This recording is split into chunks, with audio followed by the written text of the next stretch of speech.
It says we have action. Hello, everyone. We are live here today. Happy, what is it?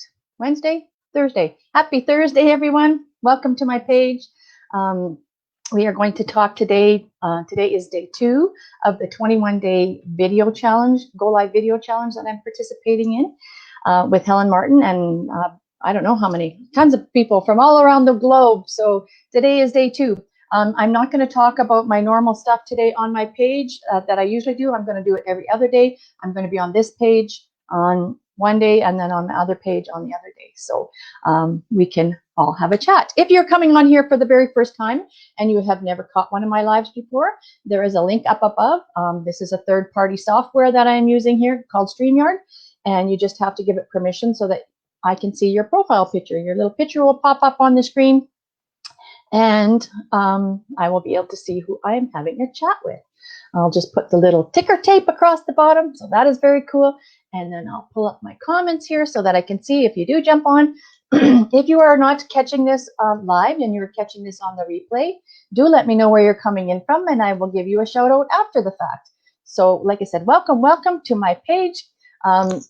This is a community that I create for a healthier you, and my name is Heather Edmondson, as it says right there. And I assist others reach their health and fitness goals through coaching, mentorship, and accountability.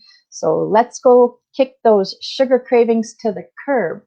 So Helen Martin puts on these video challenges for free, and she sets up topics that we are to discuss every day, so we don't have to do too much work and figure that all out for all of you viewers to find out what we are talking about. Sorry, I haven't had quite enough water to drink this morning, so I have a little bit of a tickle in my throat. I'm sorry about that. I apologize.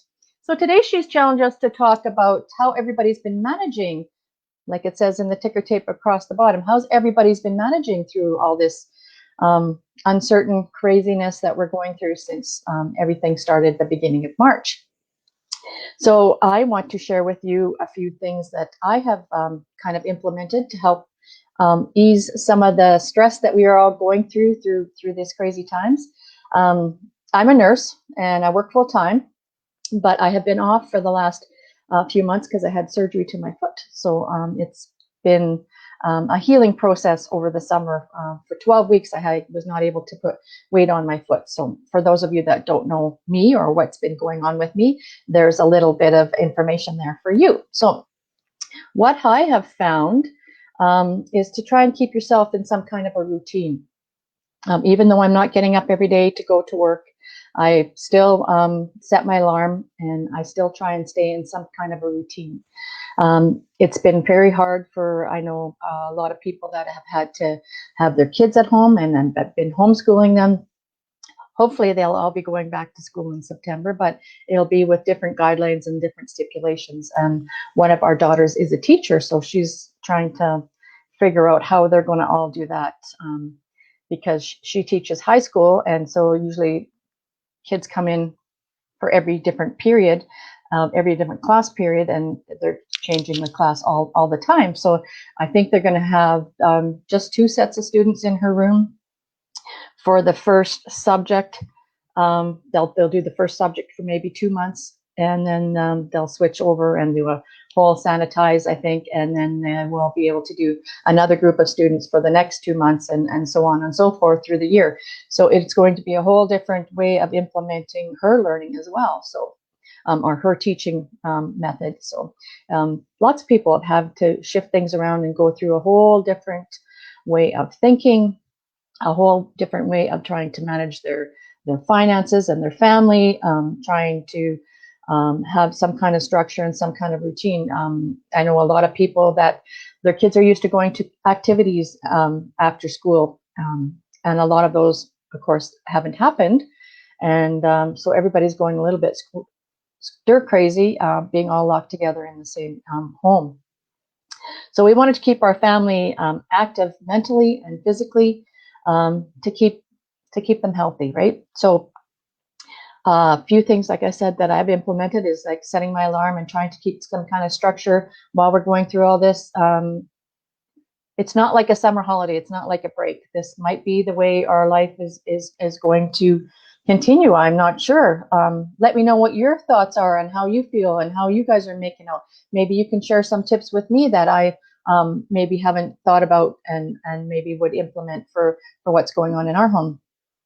You can't expect your family to know what's going through your head and know that when they leave the plates and cups on the counter, instead of putting them in the sink and rinsing them off, or loading the dishwasher or unloading the dishwasher, they're not going to know that those little things are setting you off. Everybody is on edge right now, and you have to open up the lines of communication, especially with your family or anybody that's coming into your home. I know that they're opening up the doors a little bit more, and we can extend our circle a little bit further and have a few more people around, and still have to social distance. But if you don't express your feelings and don't let people in your household know that those things are irritating you and pissing you off, sorry about my mouth, but you know, they're not going to understand. They're just thinking, well, especially if you have teenagers, they're just thinking, well, I'm just on a break. I'm not gonna pick up after myself. I'm not gonna put my laundry in the hamper. I'm gonna leave dirty dishes on the counter.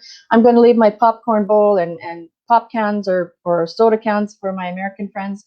They're gonna leave those on the floor or whatever it is. So you have to open up your lines of communication with them and make sure that they are understanding where you're coming at, and get them to express how they're feeling.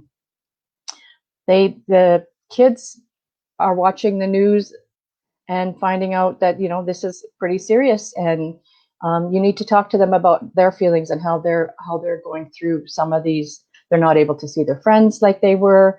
I know my little grandson was upset. He's 5, and he said, "Mommy, it's not fair that you get to see your friends through like a Zoom call or through a messenger chat or a live streaming type thing where you can have a virtual drinks with somebody, or you can have a virtual meal with somebody."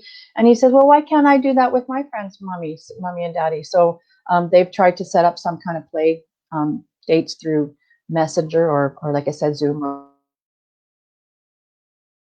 whichever platform, just so that their children get to actually interact with each other. Because yeah, they don't understand why they can't play with their friends, and they don't understand why they can't see them. So they're struggling as well. So we have to get creative and think outside of the box of different ways and means that they can express themselves and be able to see their friends and buddies and stuff, have kind of virtual play dates, I guess you would say. So you want to try and stay on track too with your eating habits. I know it's really hard, and my husband, when we were all locked down here for quite a while, he was getting into doing the baking because he was off work for almost 5 months. He was not working out of the home, so he was going a little stir crazy. So in his spare time, he was trying to bake and do his things, and I said, "Man, you have to stop, or my ass is going to be this big." Sorry, guys, but we want to stay on track with our eating habits, so not having those tempting treats around, because every time I'd walk by the counter, I would grab a cookie, and before I knew it, by the end of the day, I'd eaten like 20 cookies. And yes, we all put on quite a few pounds there.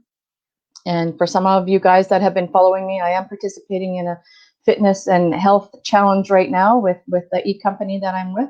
So that's helped a lot. So keeping on track and having an accountability buddy has been helpful. So that's another tip that you might find helpful if you're reaching for those bag of chips or whatever it is that sets you off, a bag of licorice. I can't seem to stay away from them. Jujubes are another one of my things that just get me going crazy. I found too, what has helped me get through the day is practicing gratitude.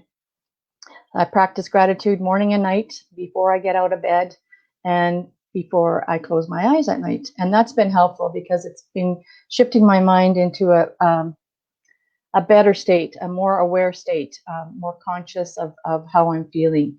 I know a lot of people have been trying, while they've been in their home, trying to declutter their rooms or their houses or their apartments or whatever they live in. Because when you see clutter standing around, it interferes with your brain waves, and it keeps your brain so busy, and it kind of upsets you or irritates you. I know it's a big daunting task when you have a lot of things hanging around, and you're thinking, well, maybe I might be able to use that at some point. But trying to get organized and trying to downsize some of our stuff and maybe live a little bit more minimalistically might be a healthier environment for our brain and for our family, for our headspace. And yeah, those are just some tips. I'm not saying how you should run your life or anything like that, but those are just some tips I wanted to share with you. How about trying to move your body at least 15 to 30 minutes a day? It doesn't matter what it is that you do. Stretching, yoga, deep breathing, meditation, going on the treadmill. With it being nice outside right now for us where we are in Canada, it's very, very hot. So if you want to go for a run or something like that, you might want to go earlier in the day instead of later in the evening. We have some company here. Hello, Adita. You can't hear anything. What's going on? Maybe you need to jump out and then jump back in. Maybe that's the problem. Hopefully, anybody else that's jumping on, please let me know if you can hear me. I'd appreciate that. I think I'm plugged in. Yeah, my headphones are plugged in, so I hope that's okay. Otherwise, I've done this whole video and nobody's been able to hear me. Good grief. Like I said, journaling and practicing gratitude has really helped me. It keeps my mind in order. And like I said, clutter is very upsetting and busies our mind in not a good way. And so like if we can clean up that clutter, that really helps. And keeping yourself hydrated and, like I said, on a routine with going to bed on a regular time and getting up at a regular time has been very helpful. So hopefully you got some value from that today. And I will be on my other page tomorrow for day 3 of the video challenge. It's still not too late. If you want to jump in on the video challenge, I can give you the information for that.